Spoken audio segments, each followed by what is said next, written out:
जी गुरुजी, शुक्राना गुरुजी। संगत जी, मैं आशा करती हूँ कि आप सभी स्वस्थ और मस्त होंगे। संगत जी, हम सभी पर गुरुजी अपनी ऐसी ही कृपा बनाए रखें। संगत जी, आज मैं आपके सामने एक अंकल जी का सत्संग लेकर प्रस्तुत हुई हूँ और अंकल जी ने यहाँ अपना नाम मेंशन नहीं किया है। संगत जी, आप सत्संग को अंत तक सुनिएगा ताकि आपको आपके सवालों के जवाब सत्संग के माध्यम से प्राप्त हो सकें। संगत जी, अगर सत्संग सुनाते समय मुझसे कोई गलती हो जाए तो मुझे क्षमा कर दीजिएगा। जय गुरु जी, शुक्राना गुरु जी। ओम नमः शिवाय, शिव जी सदा सहाय। ओम नमः शिवाय, गुरु जी सदा सहाय। जय जय गुरु जी। संगत जी, अंकल जी बताते हैं, आरंभ से ही मैं बड़ी विनम्रता और हार्दिक श्रद्धा के साथ सर्वशक्तिमान गुरुजी से दिव्य आज्ञा लेता हूँ अपने अनुभव साधारण शब्दों में व्यक्त करने के लिए। मैं जानता हूँ कि ना मैं इतना सक्षम हूँ और ना ही इतना काबिल कि सर्वशक्तिमान गुरुजी की विशाल दिव्यता और आध्यात्मिकता का वर्णन कर सकूं। हालांकि ऐसा कर पाने के लिए मैं सर्वव्यापी गुरुजी से प्रार्थना करता हूँ। अंकल जी बताते हैं, हम 18 दिसंबर 2008 को राकेश अंकल और उनके परिवार के साथ पहली बार बड़े मंदिर गए थे। मेरी पत्नी नीरा और बेटी मालविका भी साथ थी। यह बताना कि उस दिन हम कैसे गुरुजी के दर पर पहुँचे अनुपयुक्त नहीं होगा। राकेश अंकल की बेटी विभा मेरी बेटी की सहेली और 2007 तक एमिटी स्कूल में उसकी सहपाठी थी। वो मालविका को गुरुजी के बारे में बताती रहती और उसे एम्पायर स्टेट चलने के लिए भी कहती, पर हमारी इसमें कोई रुचि नहीं थी और हमने इसके लिए मालविका को प्रोत्साहित नहीं किया। हम नहीं चाहते थे कि ऐसी बातों से वो प्रभावित हो, लेकिन मालविका की सोच कुछ और ही थी और अंत में अक्टूबर 2008 में वह अपनी सहेली के परिवार के साथ बड़े मंदिर गई। नवंबर 2008 में वो गुड़गांव के वार्षिक समारोह में भी गई। जब वो भी गुरुजी के यहाँ आती जाती रही तो बहुत खुश होती और संतुष्ट भी होती, परंतु हमें इस बात से कोई परेशानी होती ही नहीं थी कि वह बहुत देर से आती थी और साथ ही राकेश अंकल को भी असुविधा नहीं होती थी। मालविका हमेशा गुरुजी का गुणगान करती और हमें भी मंदिर चलने के लिए कहती, क्योंकि हम उसे गुरुजी के यहाँ आने जाने के लिए प्रोत्साहित नहीं करते थे और वह अशांत हो जाती। जब भी वह हमें मनाने की नाकाम होती तो उसका जोश कम होते हुए दिखता था। फिर भी मालविका बड़े मंदिर जाती रही और अपनी खुशी हमारे साथ बांटने के लिए उत्सुक रहती। एक बार करीब आधी रात को बड़े मंदिर से लौटने के बाद वो अत्यधिक खुश थी। मैंने उसके चेहरे पर एक चमक देखी और उसका चेहरा खिला हुआ था और दमकता दिखाई दे रहा था। उसने हमें बताया कि उस शाम गुरुजी के साथ उसका पहला अनुभव हुआ था। उस शाम उसने सेवा भी की थी और हमारे लिए लंगर प्रसाद भी लेकर आई थी, जो हमने अगली सुबह ग्रहण किया। तब अपनी बेटी की खुशी के लिए हमने 18 दिसंबर 2008 बृहस्पतिवार को गुरुजी के मंदिर जाने का निश्चय किया। शिव मंदिर में कदम रखते ही मुझे अनुभूति हुई कि इतने साल मैं किससे वंचित था। हमें ऐसा लगा जैसे हम स्वर्ग पहुंच गए थे। सब कुछ इतना शांत, स्थिर और जी की भव्य मूर्ति और शिवलिंग बहुत चमक रहे थे और वहाँ पर पॉजिटिव एनर्जी थी और बड़ा ही आकर्षण करने वाला सम्मोहक वातावरण था। हम मंत्रमुग्ध हो रहे थे। मेरी सारी डाउट दूर हो गए थे। मेरा अहंकार, जिसने इतने साल हमें गुरुजी और उनके बुलावे से दूर रखा, एक पल में ही खत्म हो गया। मैंने गुरुजी को संपूर्ण और शर्त रहित समर्पण कर दिया। राकेश अंकल ने उस एक उत्प्रेरक का काम किया जिसने हमें गुरुजी की अथाह आध्यात्मिक महिमा और कृपा समझने में सहायता की। उस शाम हमने शबद और लंगर का आनंद उठाया और फिर घर वापस आ गए। प्रबुद्ध और परिवर्तित होकर हम वहाँ से वापस लौटे थे। अंकल जी बताते हैं कि हमारे घर में एक छोटा सा मंदिर है जिसमें हमने कई देवी देवताओं की मूर्तियां रखी हुई हैं। जिस शाम को हम बड़े मंदिर गए थे उसकी अगली सुबह मैं अपनी दैनिक पूजा के लिए बैठा और सारे देवी देवताओं से हाथ जोड़कर मैंने आज्ञा ली और भगवान गणेश की मूर्ति छोड़कर शेष सारी मूर्तियां मंदिर से हटा दी। मेरे पास एक छोटा शिवलिंग था जो मैंने अंदर रखा हुआ था और जिसकी पूजा मैंने बहुत सालों से नहीं की थी। मैंने शिवलिंग को धोकर साफ किया और अपने मंदिर में रख दिया। इससे पहले कि मैं एक अगरबत्ती जला पाता, मुझे एक बड़ी सुहावनी सुगंध आई। मुझे एकदम गुरुजी के होने का एहसास हुआ। गुरुजी ने मुझे आशीर्वाद दिया। इस विचार से ही मैं बड़ा खुश हो गया और ऐसी दिव्य सुगंध की कभी मैंने अनुभूति ही नहीं की थी और ना ही मुझे कभी ऐसा लगता था कि कभी मैं ऐसी अनुभूति कर पाऊंगा। राकेश अंकल मुझसे पूछते रहे कि क्या वे बड़े मंदिर में उनको सुगंध आई थी, पर तब मुझे इस सुगंध का एहसास ही नहीं हुआ था। गुरुजी के अपने तरीके होते हैं अपने होने का एहसास कराने के, और उनकी सुगंध ऐसी ही एक सूचक है। अंकल जी बताते हैं, गुरुजी के पास कोई भी उनकी आज्ञा के बिना नहीं जा सकता। जिन पर गुरुजी की कृपा होती है वे ही गुरुजी के मंदिर या उनके सत्संग में पहुंचते हैं। हम इस तथ्य के साक्षी हैं। हमारे पूरे घर में गुरुजी की तस्वीरें लगी हुई हैं और पिछले 1 साल में हमने बहुत मित्र और रिश्तेदार हमारे घर आए, पर किसी ने भी गुरुजी में कोई रुचि नहीं दिखाई। किंतु इंदौर में स्थित मेरा एक चचेरा भाई कुछ अलग था। जब वो पहली बार हमारे यहाँ रहने आया तो उसने गुरुजी के बारे में जानने में रुचि दिखाई। सत्संग सुनने के बाद वह बड़े मंदिर जाना चाहता था। मुझे उसकी इच्छा में सच्चाई और ईमानदारी दिखाई दी। हमें शुक्रवार को बरेली हमारे गृह नगर जाना था और हमने सोचा कि अगर हम रविवार को समय से वापस पहुँच जाएं तो हम मंदिर जा पाएंगे। तो वो रविवार को इंदौर जा रहा था और उसकी ट्रेन का समय रात को 10:10 का था। बरेली जाकर हम अपने कामों में इतना व्यस्त हो गए कि हम भूल ही गए कि रविवार शाम को हमें मंदिर जाना था। काम खत्म करने के बाद हम बरेली से दिल्ली के लिए गाड़ी से चल पड़े। 4 घंटों में हम नोएडा पहुंच गए, जबकि साधारणतः इसमें 6 घंटे लगते थे। रास्ते में हमें कोई ट्रैफिक जाम या बंद रेल मार्ग अवरोध नहीं मिले। सड़कों की खराब हालत के बावजूद हमें थकान भी नहीं हुई थी। पिछले 40 सालों से मेरा बरेली से दिल्ली आना जाना लगा रहता था, पर कभी भी मेरी यात्रा इतनी आरामदायक नहीं रही थी। नोएडा पहुंचकर हमने एक चचेरे भाई को उसके घर छोड़ा। इंदौर से मेरे भैया ने मुझसे अनुरोध किया कि मैं उसे गुरुजी के पास ले जाऊं। मैं हैरान होने के साथ खुश भी था, क्योंकि मुझे लगा कि 2 दिन पहले हुआ सत्संग भैया भूल चुके होंगे। उस समय शाम के 7 बजे थे और भैया की गाड़ी निजामुद्दीन रेलवे स्टेशन पर 10:10 की थी रात में। ज़्यादा समय न होने के कारण से मेरे बड़े भाई ने इसका विरोध किया और भैया को कहा कि वह फिर कभी गुरुजी के पास जाए, पर भैया अड़े रहे और उनकी गाड़ी भले ही छूट जाए उसके लिए वे तैयार थे। हम सभी उसी समय बड़े मंदिर के लिए निकल पड़े और 8 बजे तक वहाँ पहुँच गए। हम तीनों ने चाय प्रसाद लिया, शब्द सुने और 9 बजे वहाँ से चल पड़े। भैया तो किसी और ही दुनिया में थे। 9:50 पर हमने उनको इंदौर के लिए निजामुद्दीन रेलवे स्टेशन पर छोड़ा। बरेली से दिल्ली तक, फिर मंदिर जाना, वहाँ से निजामुद्दीन और अंत में रात के 11 बजे गुड़गांव पहुँचना शरीर को बहुत थका देने वाला होना चाहिए था, पर मैं पूरी तरह फुर्ती से भरा हुआ था। महसूस कर रहा था गुरुजी की कृपा से ही है। अगले दिन इंदौर से भैया ने फ़ोन करके कहा कि वह गुरुजी के ग्रंथ का आनंद उठा रहे हैं जो वह हमसे लेकर गए थे। अब जब भी वो दिल्ली आते हैं तो गुरुजी के मंदिर जाना चाहते हैं। हमारे पास गुरुजी के ग्रंथ की एक ही कॉपी थी, पर हमने खुशी से वो भैया को दे दी। 2 दिनों में ही गुरुजी ने हमारे लिए एक और कॉपी का इंतजाम कर दिया। अंकल जी बताते हैं, बड़े मंदिर जाते हुए हमें 1 साल से अधिक हो गया है। मेरा यह पूरे विश्वास से मानना है कि गुरुजी से मेरा जुड़ाव 18 दिसंबर 2008 को हुआ। 1999 से 2000 में जब मैं अहमदाबाद में रहता था तो मेरा एक मित्र हर रविवार अपने गुरु के यहाँ आता जाता रहता था। उसे देखकर मैं सोचता कि काश मुझे भी किसी गुरु का आशीर्वाद प्राप्त होता, पर तब ऐसा नहीं हुआ। उस समय मुझे व्यापार में बहुत भारी हानि हुई और 1 साल में मैंने आर्थिक स्थिति खराब हो गई और ऐसा लग रहा था अब ठीक नहीं हो पाएगी।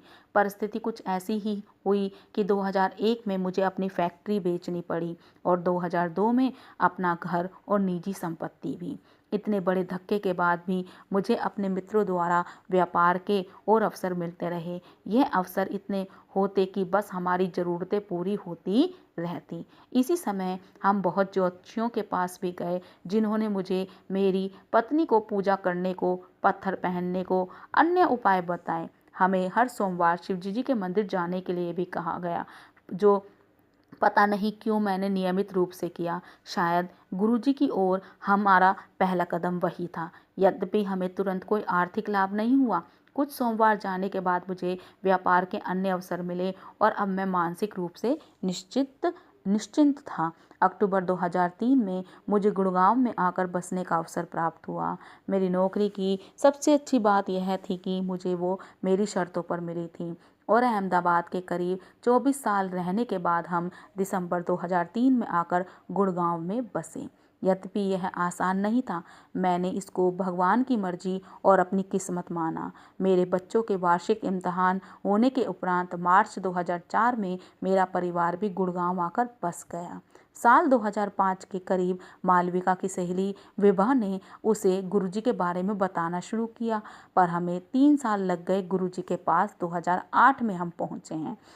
पिछले 1 साल के अनुभवों के बारे में लिखते हुए मुझे पिछले कुछ सालों के वृतांत की भी याद आते हैं। अंकल जी बताते हैं, मुझे लगता है कि ये अनुभव मेरे साथ इसलिए हुए क्योंकि मैं गुरु की कृपा प्राप्त करने का इच्छुक था। मेरा यह मानना है कि जिस समय मैं गुरु जी से जुड़ा वह मेरी इच्छा पूरी होने का समय था। कहा जाता है कि गुरु तक पहुँचने का मार्ग आसान नहीं होता। इस मार्ग पर सब्र की परीक्षा देनी पड़ती है और लंबे समय तक श्रम, दर्द और कष्ट सह पाने की क्षमता और सामर्थ्य भी नापे जाते हैं। सहनशीलता की यह परीक्षा पास कर लेने के बाद गुरुजी से जुड़ना हमारे लिए सबसे बड़ा इनाम था। इससे ज़्यादा हमें कुछ नहीं चाहिए था। गुरु को पाने की मेरी मनोकामना पूरी हो गई थी, और वो भी कैसा गुरु? गुरुजी महाराज के रूप में हमें स्वयं भगवान शिव की कृपा प्राप्त हुई थी। संगत जी, अंकल जी बताते हैं, पहले दिन से ही सत्संग द्वारा हम इस बात से परिचित थे कि हमें गुरुजी से कुछ नहीं मांगना है, क्योंकि गुरुजी हमारी इच्छाओं और ज़रूरतों से पूरी तरह अवगत हैं। वो सभी जानते हैं। गुरुजी का आशीर्वाद प्राप्त करते रहने के लिए संगत को गुरुजी के सत्संग में और बड़े मंदिर जाते रहना चाहिए। यह बात पूरी तरह से सच है। गुरुजी ने हमें स्वास्थ्य, संपत्ति, समृद्धि, प्रसिद्धि, नम्रता, सकारात्मकता और सुकून की बारिश की है। जो कुछ भी कोई सोच सकता है, गुरुजी ने वह सब और उससे अधिक दिया है। उनकी कृपा हम सब पर पल भर बनी रहती है और कभी कभी हमें ही इस बात की अनुभूति नहीं हो पाती। गुरुजी ने हमारे स्वास्थ्य को लेकर भी हमारा मार्गदर्शन किया है और स्वास्थ्य संबंधी बड़े बड़े कष्टों से हमें बचाया है। यहाँ तक कि सही चिकित्सकों की ओर भी हमारा मार्गदर्शन किया है। इसका एक उदाहरण मेरा हर्निया का ऑपरेशन है। ऑपरेशन थिएटर में मुझे बहुत घबराहट की अनुभूति हो रही थी, जो एक क्षण में गायब हो गई जैसे ही मुझे गुरुजी की उपस्थिति का आभास हुआ। अप्रैल 2009 में मुझे स्लिप डिस्क हुआ, जिसकी पुष्टिकरण MRI से हुआ। वह अपने आप ही ठीक हो गया और मुझे पता भी नहीं चला। गुड़गांव में हमारे घर से कुछ मिनटों की दूरी पर एक एक्यूप्रेशर वैज्ञानिक विशेषज्ञ है और मुझे गुरुजी से निर्देशित किया कि पिछले 20 सालों से जो मुझे कमर का दर्द, स्थानीय रूप से पेट में दर्द, साइनोसाइटिस और सर्वाइकल था, इन सब का उपचार अपने आप ही बिना दवाइयों के हो गया। संगत जी, अंकल जी बताते हैं गुरुजी का सुरक्षा कवच। वह बताते हैं, गुड़गांव में हमारे गेस्ट हाउस के लिए दिसंबर 2008 में हमने एक अकाउंटेंट रखा। जनवरी में एक व्यक्ति जाते समय गलती से अपना कॉर्पोरेट क्रेडिट कार्ड वहीं छोड़ गया। उस अकाउंटेंट ने हमें यह नहीं बताया और एक बड़ी रकम निकालकर उस कार्ड का गलत उपयोग कर लिया। अगली सुबह चेन्नई से हमें उस व्यक्ति का फ़ोन आया यद्यपि यह मानना कि हमारा एक कर्मचारी ऐसा कर सकता था मुश्किल था। हम उस दुकान पर गए जहां उस कार्ड का उपयोग हुआ था और वहां की सीसीटीवी फुटेज देखी। उस अकाउंटेंट को इस बात का पता चल गया और उसने तुरंत अपना अपराध स्वीकार कर लिया। 1 घंटे के बाद सारा मामला सुलझ गया। क्रेडिट कार्ड वापस मिल गया और सामान खरीदा गया था उसे भी उन्होंने वापस ले लिया था। वह मेहमान बहुत प्रसन्न और इतनी जल्दी और इतनी ईमानदारी से सब करने के लिए उसने हमारा धन्यवाद किया। उसने हमारे विरुद्ध कोई कार्यवाही भी नहीं की जिससे हम ब्लैकलिस्ट भी हो सकते थे और हमारे व्यापार को बहुत नुकसान पहुंचता। जिस आसानी और सहजता से यह सब सुलझ गया बिना किसी बाहर वाले के हस्तक्षेप के, यह बहुत अद्भुत था। गुरुजी के संरक्षण का आशीर्वाद का यह पहला अनुभव था। इसके बाद और अनुभव बहुत जल्द हुए। धन्यवाद गुरुजी। अंकल जी बताते हैं, जून 2009 में हमने नई गाड़ी खरीदी और उस दिन बृहस्पतिवार की शाम को गुरुजी का धन्यवाद करने और उनका आशीर्वाद लेने के लिए हम बड़े मंदिर गए। हम अरावली पहाड़ियों पर घूमने गए और वापसी में पता नहीं कहाँ से एक बहुत बड़ा पत्थर हमारी गाड़ी के नीचे आ गया और गाड़ी का निचले हिस्से से टकरा गई। हम रुके पर हमने उतरकर देखा ही नहीं, गाड़ी को नुकसान पहुंचा था। हम आगे बढ़ते रहे क्योंकि गुरुजी के मंदिर होकर आने से जो मधुर भाव दशा थी वह नष्ट नहीं करना चाहते थे। अगली सुबह जाकर जब मैंने गाड़ी का निरीक्षण किया तो यह देखकर कि एक छोटी सी खरोंच छोड़कर गाड़ी को कोई और नुकसान नहीं पहुंचा था, मैं आश्चर्यचकित हो गया और खुश भी हुआ और अपने कार्यालय के लिए निकल पड़ा। उस समय मुझे यह अनुभूति नहीं हुई कि गुरुजी के आशीर्वाद से हम सबको एक नया जीवन मिला था। शनिवार सुबह को मुझे सपना आया जिसमें मैंने देखा कि कैसे गुरुजी ने हमारे परिवार को एक बड़ी दुर्घटना से बचाया जो कुछ ही मिनटों के बाद होने वाली थी। मुझे अच्छी तरह याद है कि मैंने देखा कि हमारी गाड़ी पहाड़ी से 50 फीट नीचे चली गई और मेरा परिवार पूरी तरीके से घायल हो गया। सपने में मैं जैसे तैसे वापस सड़क पर पहुंचा और मुझे मदद मिली। हम सबको गुड़गांव में पारस अस्पताल में लाया गया। उस दिन हम गुरुजी का विनयपूर्वक धन्यवाद करने दोबारा बड़े मंदिर गए। आगे अंकल जी बताते हैं, गुरुजी की कृपा हमारे वाहन चालक को भी प्राप्त हुई। वह बहुत बार सोमवार को हमारे साथ बड़े मंदिर चला जाता था और चाय और समोसा प्रसाद ग्रहण किया करता था। एक रात वह बहुत तेज गति से जयपुर से गुड़गांव गाड़ी चलाते हुए आ रहा था जिसमें और लोग भी थे। उसके आगे एक सवारी बस भी थी। अचानक वो बस बाईं ओर मुड़ी और हमारी गाड़ी सीधे डंपर ट्रक के सामने आ गई जो सड़क की गलत ओर से हमारी ओर तेजी से आ रहा था। हमारे चालक ने बताया कि टक्कर होनी सुनिश्चित थी और वह भौचक्का रह गया। कुछ क्षण बाद उसने गाड़ी को सड़क की बाईं ओर खड़े पाया। गाड़ी पर एक खरोच तक नहीं थी और डंपर आगे निकल गया।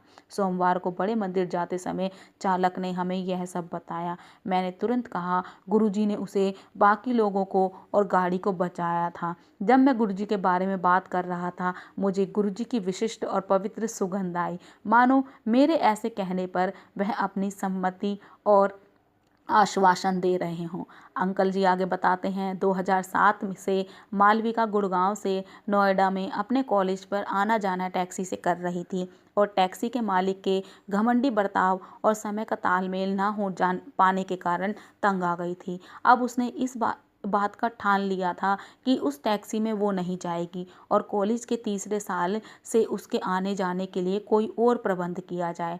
एक हफ्ते में उसका कॉलेज खुलने वाला था। जो पहले वाली टैक्सी का मालिक था उसने किसी और की बुकिंग ले ली थी और वो भी हमारी मदद करने को तैयार नहीं था। फिर भी हमें पूरा विश्वास था कि गुरुजी इस समस्या का कोई हल निकाल लेंगे और हमने अपनी कोशिशें जारी रखी। कॉलेज खुलने का समय आ ही गया था। अब मेरी पत्नी नीरा को मालविका की एक सहेली की माँ का फ़ोन आया। वो दोनों एक ही कक्षा में पढ़ते थे और वो लड़की पिछले 2 साल से हॉस्टल में रह रही थी। अब उसके माता पिता चाहते थे कि वो गुड़गांव आकर रहे और यहाँ से प्रतिदिन अपने कॉलेज के लिए आया जाया करे। हमने कहा कि बारी बारी दोनों लड़कियाँ अपनी गाड़ी शेयर कर सकती हैं। हमने उनकी बात मान ली। यह प्रबंध बहुत अच्छा रहा क्योंकि टैक्सी के कारण हम दोनों लड़कियों का समय नष्ट नहीं हो रहा था। गुरुजी का धन्यवाद है कि उनके कारण इन सब की इतनी सरलता से बात बन गई और आज भी वैसा ही चल रहा है। संगत जी, अंकल जी बताते हैं कैसे उनके बेटे को मनपसंद नौकरी मिली थी। वह बताते हैं कि उनके बेटे श्रीवर ने अप्रैल 2009 में सिम्बायोसिस पुणे से अपनी ग्रेजुएशन पूरी की और फिर 2 से 3 साल नौकरी करके वो एमबीए करना चाहता था। ग्रेजुएशन के तुरंत बाद वो पहले नौकरी करना चाहता था, पर आर्थिक मंदी के कारण उसे अच्छी नौकरी नहीं मिल रही थी। कुछ महीनों की कोशिशों के बाद उसे एक नौकरी मिल गई।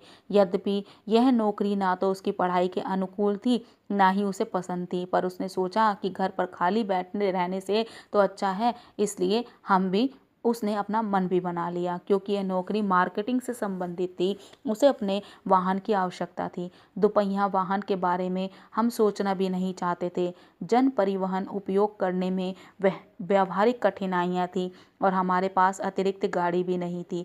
हमने बैंक से ऋण लेकर उसके लिए गाड़ी लेने का निश्चय किया, पर गुरुजी ने हमारे लिए कुछ और ही सोच रखा था। मेरे व्यापार से संबंधित एक व्यक्ति था जिसने मुझसे एक बड़ी रकम ली हुई थी और जो उससे बहुत समय वापस मैं मांग रहा था। एक दिन हमें बड़ा अचंभा हुआ जब इस रकम का एक हिस्सा उसने हमें भिजवाया। वह इतना था कि बिना किसी ऋण या किसी एहसान के हम गाड़ी खरीद सके। मार्केटिंग की वो नौकरी लेने के बाद 1 महीने के अंदर श्रीवर को एक विदेशी बैंक, जिसके हेडक्वार्टर अमेरिका में थे, अपनी मनपसंद नौकरी गुड़गांव में ही मिल गई। यह सब किया सर्वशक्तिमान गुरुजी ने। इस सत्संग का एक एक शब्द गुरुजी से प्रेरित है। जब से हम गुरुजी से जुड़े हैं, गुरुजी हमारा मार्गदर्शन कर रहे हैं। गुरुजी की इतनी कृपा रही है मेरे ऊपर कि मेरी पूरी कोशिश रहती है जहाँ तक हो सके मैं उनके निर्देशों का पालन करूँ। पिछले 1 साल से मेरा व्यापार कई गुना बढ़ा है।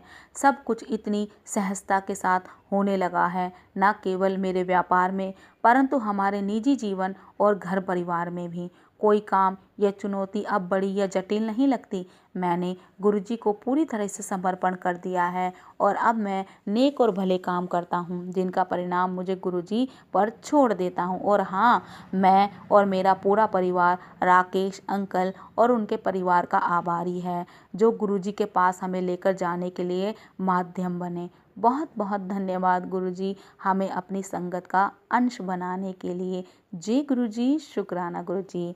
संगत जी, अंकल जी का सत्संग बहुत ही अच्छा था और ये जून 2010 का सत्संग था। बहुत ही प्यारा सत्संग। और संगत जी, बहुत सी संगत को अपने सवालों के जवाब भी मिले होंगे। जय गुरुजी, शुक्राना गुरुजी। आज मैं अपनी वाणी को यहीं विराम देती हूँ। जय जय गुरुजी।